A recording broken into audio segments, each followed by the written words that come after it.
Welcome back to the City Period. Today, we've get the latest updates of your beloved club, Manchester City.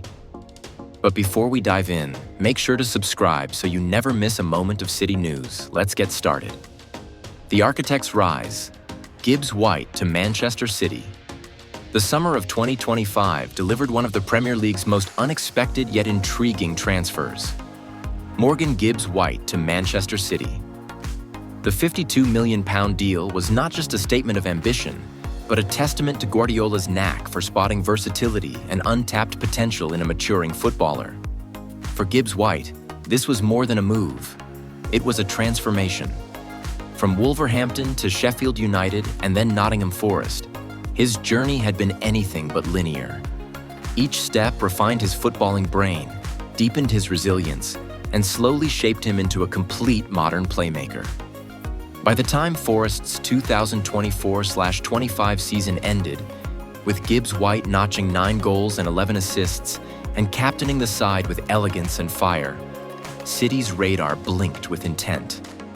Inside the Etihad boardroom, Pep Guardiola had grown restless.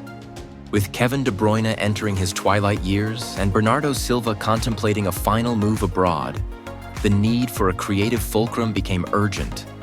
But Guardiola didn't want just another technician. He wanted a mind, a player who could improvise in tight spaces, manipulate rhythm, and embrace structure and chaos alike. Gibbs-White was never the most obvious choice, but that was precisely why he intrigued Pep. He has something uncoachable, Guardiola reportedly told his staff. He sees football like a dancer sees rhythm. The announcement came quietly, without the usual fanfare. No glitzy unveilings, no choreographed social media reels, just a crisp press release and a photo of Gibbs-White holding the sky blue shirt, eyes forward, expression unreadable. But beneath that composed surface was the pulse of a boy who had spent a decade carving his way into the elite. Training at the City Football Academy began with a steep learning curve. Guardiola's system was symphonic, its demands meticulous. Gibbs-White, accustomed to freedom at Forest, now had to learn positional play with the precision of a chess master. His first weeks were grueling. Phil Foden's intuitive movements, Rodri's metronomic control, even the positional awareness of academy players, it all made Gibbs-White feel like a student again. But he didn't shrink. He watched, listened, asked, and adapted. By October, murmurs within the City camp grew louder. In a behind-closed-doors friendly against Girona, Gibbs-White played as a left interior in a 3-2-2-3 formation. He was electric, drifting between lines, threading passes, collapsing defenders with his feints. Guardiola clapped on the sidelines, a rare visible show of approval. The experiment had worked. His official debut came in a Carabao Cup match against Brighton. With De Bruyne rested and Silva nursing a knock, Gibbs-White was handed the keys. He didn't disappoint. He glided through Brighton's midfield, combined sharply with Foden and Doku, and provided a delightful assist with an outside foot pass that drew comparisons to Modric. But it wasn't until the Champions League group stage game against Porto that Gibbs-White truly announced himself. Thrown in amid a midfield injury crisis, he delivered a performance that had Etihad faithful rising to their feet.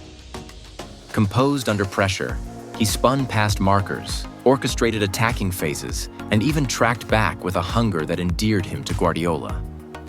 By season's end, Gibbs-White had 6 goals and 10 assists across all competitions, rotating seamlessly between advanced midfield, false nine, and even as an inverted winger. But numbers barely scratched the surface of his contribution. He brought unpredictability to City's metronomic patterns, an edge of chaos that unsettled opponents used to City's usual control. Off the pitch, he integrated quietly but confidently. Known for his maturity and humility, he earned the respect of senior figures like Kyle Walker and Rodri, while mentoring academy prospects with the same warmth he once received at Wolves. The British media, once skeptical, turned admiring. The Guardian described him as Guardiola's chameleon, while Jamie Carragher declared on Monday Night Football, Gibbs-White is proof that intelligence, work ethic, and patience can bridge any gap in football. City ended the 2025-26 season as Premier League champions yet again. But this time, the headlines didn't just belong to Haaland or Foden. Gibbs-White, the once underrated midfielder from Stafford, had carved his name into the City tapestry, not as a superstar, but as the architect in the shadows. And as Guardiola lifted the